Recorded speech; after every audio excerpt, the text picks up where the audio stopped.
Ese señor trató de seducirla y ella tuvo que dejar el empleo. Has de saber, hijo, que se ha presentado un pretendiente para Dunia. Se trata de Pietro Petrovich Lujin, un terrateniente que quiere una muchacha de buena reputación y sin dote, para que ella tenga obligaciones para con el marido. Para que todos nos conozcamos, pronto iré con tu hermana a San Petersburgo y con la alegría nos abrazaremos. Tu madre, que te adora. Raskolnikov besó muchas veces la carta, pero se dio cuenta que lo torturaba. Concluyó que su hermana Dunia se casaba con Lujin para conseguir forma de ayudarlo a él, y que por eso entraba en un matrimonio con un hombre que no amaba. Salió a la calle tiritando. Su temblor nervioso habíase convertido en una especie de agitación febril y le castañeteaban los dientes. A pesar del calor de horno que hacía, sintió frío. Hizo un esfuerzo supremo y, como si se diera una necesidad interior, comenzó a examinar deliberadamente todos los objetos que encontraba, como buscando una distracción, cualquiera que fuese. Pero lo consiguió solo a medias. A cada instante caía de nuevo en sus reflexiones. Cuando, sacudido por un nuevo estremecimiento, levantaba la cabeza para mirar en derredor, olvidaba enseguida lo que estaba pensando y aún el lugar donde se hallaba. Eran aproximadamente las 9 cuando atravesó el mercado. En la esquina, un comerciante y su esposa vendían hilos, galones, pañuelos de algodón y otros artículos de mercería. También ellos disponíanse a cerrar, y mientras se ocupaban en guardar las mercancías expuestas, conversaban con una persona de su conocimiento que se había detenido frente a la puerta. Era Isabel Ivanovna, o simplemente Isabel, como todo el mundo la llamaba, la hermana menor de Aliona Ivanovna, la vieja usurera viuda de un secretario de colegio, en cuyo domicilio estuviera Raskolnikov el día anterior para empeñar el reloj y hacer el ensayo.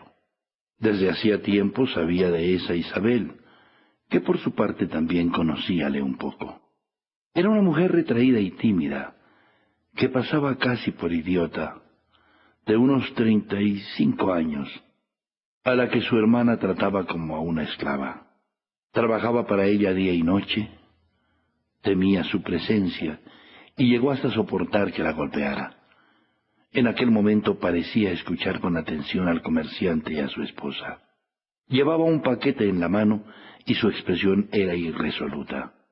Parecían decirle algo con particular empeño. Cuando Raskolnikov la vio, una sensación extraña, parecida al más profundo estupor, apoderóse de él, aunque el encuentro en sí nada tuviera de asombroso. «Todo está en que usted se decida, Isabel Ivanovna», dijo en voz alta el comerciante. «Venga mañana a casa a las 7. Ellos la esperarán». «¿Mañana?», respondió con voz insegura Isabel, pensativa y al parecer sin poder decidirse.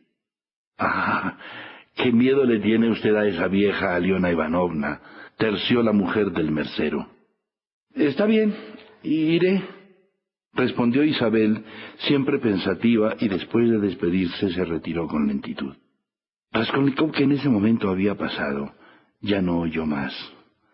Había acortado el paso insensiblemente para no perder palabra de la conversación.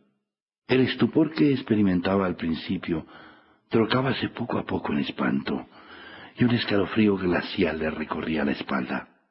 Acababa de enterarse, por la más imprevista de las casualidades, que al día siguiente a las 7, Isabel, hermanastra y única compañera de la vieja, no estaría en su casa, y que en consecuencia la vieja prestamista se encontraría sola a esa hora. De allí a su domicilio el camino era breve. Entró en su casa como un condenado a muerte. Ya no razonaba, era incapaz de hacerlo. En todo su ser no existía ya libertad de juicio ni voluntad. Todo acababa de quedar resuelto en forma definitiva. Si para poner en ejecución su proyecto hubiese esperado años enteros la ocasión propicia, jamás habría contado, a no dudarlo, con una contingencia tan favorable para la realización del mismo como la que la casualidad le deparaba en esos momentos.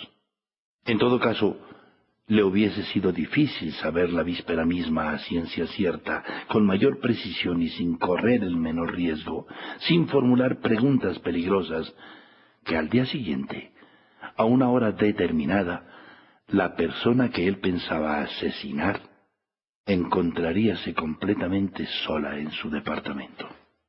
Como la vez anterior, la puerta se entreabrió lentamente, y de nuevo dos ojillos agudos y desconfiados se posaron en él desde la oscuridad.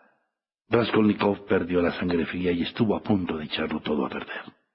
Ante el temor de que la vieja sintiera miedo de encontrarse sola con él, y considerando que su expresión y su atavío no eran los más propios para tranquilizarla, tomó el picaporte y tiró con fuerza para que la mujer no pudiera cerrar. Esta no trató de hacerlo, pero tampoco soltó el picaporte, de suerte que casi la arrastró con la puerta hacia el rellano. Al ver que permanecía en el umbral para cerrarle el paso, fue hacia ella. Sobrecogida de terror, la vieja dio un salto hacia atrás. Quiso decir algo, pero al parecer no pudo, y lo contempló con los ojos muy abiertos. «Buenas tardes, Aliona Ivanovna», comenzó en el tono más tranquilo que pudo, pero su voz no le obedecía y era entrecortada y temblorosa. «Le traigo el objeto que le dije, pero pasemos adentro, hay más luz». Apartándola con un gesto brusco, penetró en la habitación sin esperar que lo invitaran. La vieja le siguió y ya, desanudada su lengua, exclamó: «Dios mío, ¿qué quiere usted? ¿Quién es?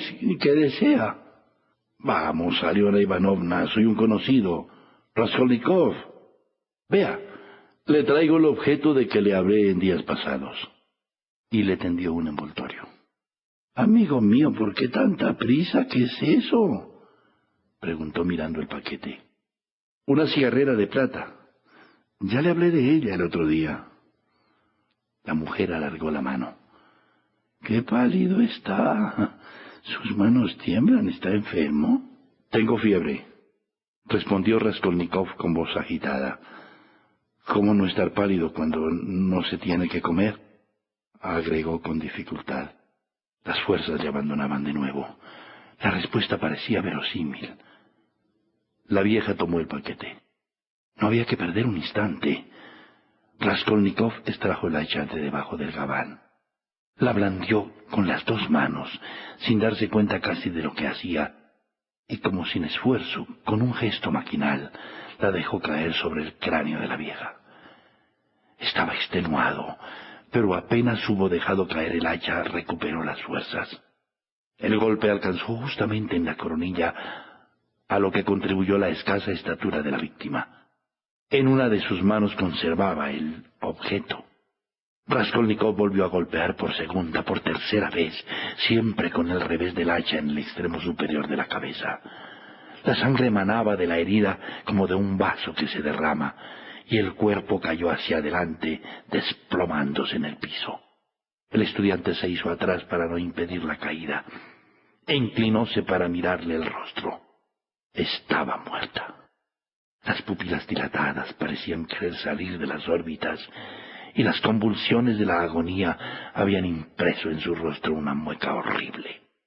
Dejó el hacha en el piso, al lado del cadáver, dando comienzo al registro de los bolsillos y tratando de no mancharse las manos con la sangre que corría. Comenzó por el bolsillo derecho, de donde la última vez la vieja sacara las llaves. De inmediato tuvo en su poder las llaves. Al igual que en la ocasión anterior, estaban unidas por un llavero. De pronto vio que la vieja llevaba un cordón alrededor del cuello y tiró de él. Pero el cordón era sólido y no pudo romperse. Quizás también porque estaba empapado en sangre. Trató de sacarlo haciéndolo deslizar a lo largo del pecho, pero alguna cosa lo impedía. Lleno de impaciencia iba a levantar una vez más el hacha para cortarlo sobre el mismo cuerpo, pero no se atrevió. Y con dificultad, manchándose de sangre y sin dejar el hacha, logró cortarlo después de 2 minutos de esfuerzos, sin herir de nuevo el cuerpo de la víctima. Al retirarlo vio que no se había engañado. Una bolsa. 2 cruces pendían del cordón, una de madera de ciprés y la otra de cobre. Además, había una pequeña imagen esmaltada. El viejo portamonedas Gracién. Para seguir escuchando este audiolibro gratuitamente, haz clic en el enlace de la descripción y podrás escucharlo completo sin coste gracias a la prueba de 30 días de Audible.